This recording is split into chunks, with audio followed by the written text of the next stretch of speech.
Fala galera, Todd na área, tudo bem com vocês? Ontem começou a terceira fase da Copinha e inclusive já temos alguns confrontos das oitavas de final definidos. Bora ver o que aconteceu nesses primeiros jogos da terceira fase. O Botafogo eliminou o Taubaté nos pênaltis, Bahia venceu o Votuporanguense, Fluminense eliminou a Ponte Preta, Mirassol eliminou o Sport, Grêmio foi eliminado pelo Novo Horizontino, América Mineiro venceu o Falcon nos pênaltis, Santos eliminou o Ferroviária também nos pênaltis e o maior campeão da Copinha, Corinthians, foi eliminado pelo Resende. E agora alguns confrontos das oitavas de final já estão definidos e ficaram assim: Bahia pega o Mirassol, Botafogo pega o Resende, Novo Horizontino pega o América Mineiro e o Fluminense pega o Santos. Eu sou o Todd e seja muito bem-vindo para mais um vídeo aqui no canal. Vou te contar bastante coisa interessante. Chelsea fez oferta por Frank de Jong, o Haaland desabafou aí em entrevista após o jogo de ontem sobre a sua saída do Borussia Dortmund. Vou te contar também sobre o Botafogo, que ontem aprovou de vez a venda aí para John Textor. Vou te contar também sobre Soteldo no São Paulo, oferta da Arábia por Michael do Flamengo. O vídeo tá muito bom, então, sem mais enrolações,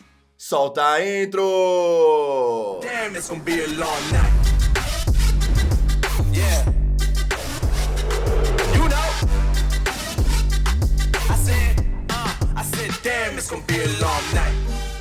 Os sócios do Botafogo confirmaram a decisão do Conselho Deliberativo e aprovaram a venda da SAF para o empresário John Textor. Agora que a venda foi aprovada, o Botafogo já vai receber 50 milhões de reais em até 5 dias. E depois, com o contrato definido, Textor vai desembolsar mais 100 milhões de reais. E os outros 250 milhões serão pagos ao clube durante os próximos 3 anos. O presidente Durcésio Melo avisou a torcida que a mudança no Botafogo não vai acontecer de uma hora para outra, mas que o clube vai ficar forte sim, ao falar o seguinte: não é para a torcida achar que no dia seguinte vamos estar montando um timaço, mas isso vai acontecer ao longo dessa trajetória. Vamos voltar a ter um time competitivo sim, mas não é amanhã. Estou muito otimista com o que vamos conseguir aqui no clube. O venezuelano Soteldo não será reforço do São Paulo e quem confirmou isso foi o próprio presidente do clube, Júlio Casares. Após semanas de negociação e propostas apresentadas, ontem o presidente falou o seguinte em entrevista ao GE: o Soteldo é um grande jogador que cairia muito bem no São Paulo, mas não posso fazer o que as outras gestões fizeram. E aqui não é uma crítica, apenas uma questão de perfil de gestor. Eu vou até o limite na minha responsabilidade financeira e não temos mais negociação nenhuma com o Soteldo. O jogador e o Toronto estavam nos últimos dias tentando fazer com que o São Paulo melhorasse os valores de salário e também o valor oferecido ao clube. Porém, o tricolor paulista avisou que chegou no limite do que podia oferecer. Isso daí quer dizer que o negócio hoje em dia está morto, tá? Mas porém, se mais pra frente o Toronto voltar atrás e o Soteldo também e falar beleza, eu aceito tudo que foi oferecido, aí sim o São Paulo pode avançar novamente. Mas diante dessa realidade, com os caras pedindo mais grana, o São Paulo já saiu fora da negociação. O presidente Júlio Casares, em entrevista ao GE, também confirmou que não tem negociação nenhuma com Braga pelo zagueiro Bruno Viana. O Internacional continua tentando se reforçar mais para a temporada 2022 e insiste com Fortaleza pela contratação de David. Segundo Gaúcha ZH, o Leão do Pice teria definido seu preço em 19 milhões de reais, que é menor que a sua multa rescisória, que está avaliada em 30 milhões. O Colorado também mira uma dupla da MLS, que seria Brian Rodrigues do Los Angeles FC e também Ezequiel Barco do Atlanta United. Em relação a Rodrigues, a proposta é de empréstimo com opção de compra no valor de 8 milhões de dólares no final do período, é o que informou o Sport News Mundo. E agora o Colorado aguarda uma resposta oficial. Já em relação a Barco, que também tem proposta de empréstimo, o jornalista César Luiz Merlo da Tike Sports informou que tanto o Atlanta como o jogador pediram mais alguns dias para responder à oferta, já que ambos priorizam uma negociação com a Europa e aguardam propostas.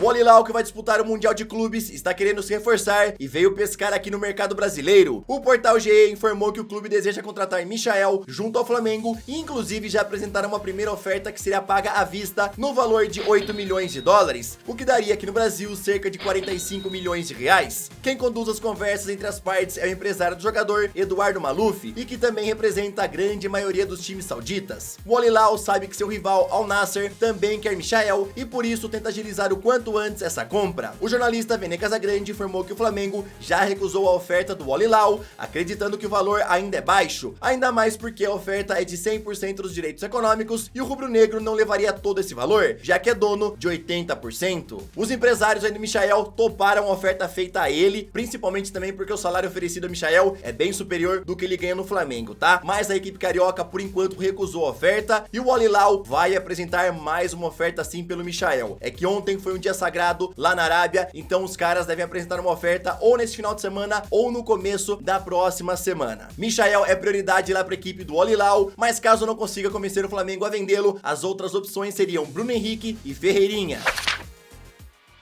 Agora eu já aproveito para te pedir aquela moral, deixa o like no vídeo, se inscreve no canal e ativa o sininho também para você sempre ser notificado quando for saindo algum vídeo novo. Vou deixar na descrição o link das minhas redes sociais e também o link do meu canal de games, que sempre saem vídeos novos às 11 horas da manhã. E agora, bora daquele nosso rolezinho pela Europa. Ontem pela Premier League, Brighton e Crystal Palace empataram em 1 a 1. Pela Ligue 1, Nice venceu Nantes por 2 a 1. Pela Bundesliga, Borussia goleou o Friburgo por 5 a 1, com direito a 2 gols de Erling Haaland. O primeiro dele foi aos 45 do primeiro tempo e depois ele mandou embaixo das pernas do goleiro no segundo tempo. Ainda falando sobre Haaland, que foi o nome do jogo de ontem, após a partida, em entrevista, ele aproveitou para desabafar sobre a sua possível saída do Borussia ao falar o seguinte: estou sendo pressionado pelo Borussia para que tome uma decisão para a próxima temporada o quanto antes, mas eu só quero jogar futebol. Isso provavelmente significa que terei que tomar uma decisão. Nunca falei até agora sobre meu futuro por respeito ao clube e por respeito à torcida. Logo depois dessa declaração, o CEO do Borussia Dortmund, Joachim Watzke, resolveu comentar sobre ela e falou o seguinte: não existe problema nenhum com Haaland, ele compreende a nossa situação, ele é uma pessoa espontânea, ele tem permissão para fazer isso, não há problema com Haaland, não podemos esperar até que acabe maio para ele decidir o seu futuro, precisamos saber o quanto antes. Lembrando que nos últimos dias a imprensa alemã já informou que o Borussia quer saber o quanto antes uma resposta do Haaland, se vai renovar ou se vai embora ao fim da temporada, e inclusive já teria colocado um prazo para ele responder e falar realmente o que vai acontecer com ele. Agora que o jogador desabafou, falou que realmente está sendo muito pressionado, eu acredito que nas próximas semanas deveremos saber um pouquinho mais sobre o futuro do jogador. Lembrando que de acordo com a imprensa alemã, esse prazo seria em fevereiro, tá? Vamos ver realmente o que é que vai acontecer. Na sua opinião, você acha que Haaland vai anunciar que fica no Borussia ou que ele vai falar que vai embora para algum outro time? Lembrando que Real, Barcelona, City e outros grandes times da Europa estão interessados no atacante.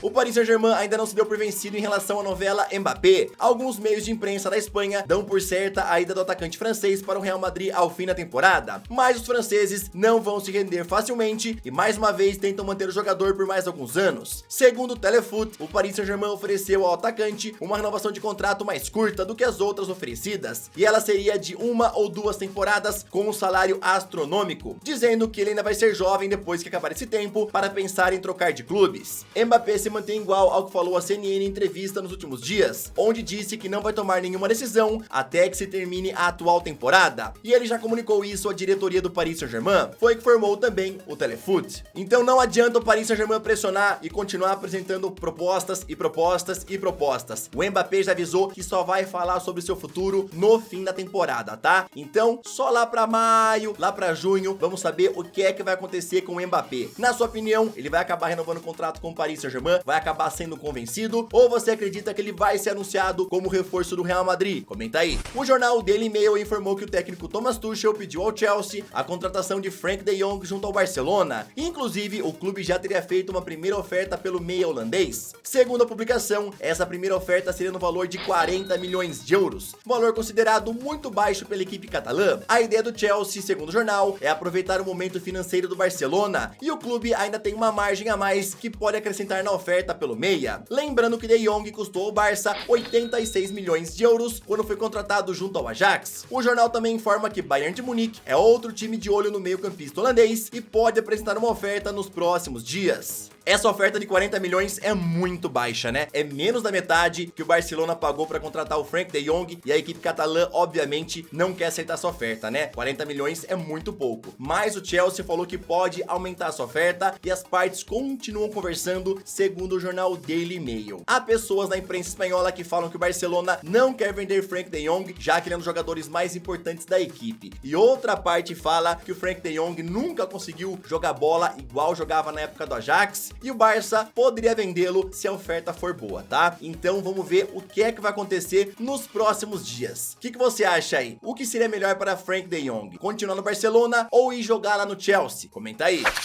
Bom, galera, essa foi mais uma edição do Todd News. Eu espero que vocês tenham gostado. Não se esqueçam de comentar sobre tudo. Bora bater um papo, bora ter uma discussão sadia. Tamo junto, valeu, até o próximo vídeo. Falou!